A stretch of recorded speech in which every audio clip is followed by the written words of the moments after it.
Jeffrey Epstein's former girlfriend, Ghislaine Maxwell, cried as she was denied bail. She's accused of recruiting girls for Epstein to sexually abuse. We also learned she allegedly posed as a journalist to buy the New Hampshire home where she was arrested. CBS 2's Alice Gaynor reports now from federal court in Lower Manhattan.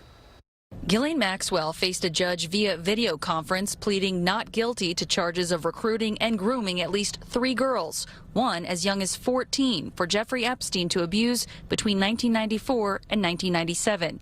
2 accusers asked the judge to keep the British socialite detained during the hearing. The 58-year-old was arrested back on July 2nd at her $1 million secluded New Hampshire estate. It was revealed in court documents yesterday that she fled to another room when FBI agents approached the house. Investigators claim they noticed a cell phone wrapped in tinfoil, which prosecutors called a seemingly misguided effort to evade law enforcement.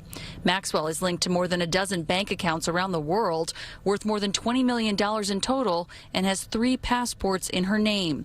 But her lawyers insist she's not a flight risk and hasn't left the country since Jeffrey Epstein's arrest last summer. But the judge ordered Maxwell to remain jailed, calling the risks too great. Epstein died by hanging while awaiting trial at the Metropolitan Correctional Center in Manhattan. Now there's concern over protecting Maxwell while in custody. About 5 miles away at the Metropolitan Detention Center in Brooklyn, law enforcement officials say Maxwell's sheets were taken and she was given clothes made of paper. I think you have to assume people do want her dead.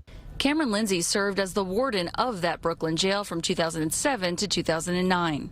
Miss Maxwell allegedly knows some very, very damaging information about a multitude of allegedly very important people. Ghislaine Maxwell's trial date is set to begin July 12th of next year. The trial is expected to last at least several weeks. Outside of federal court in Lower Manhattan, Alice Gaynor, CBS 2 News.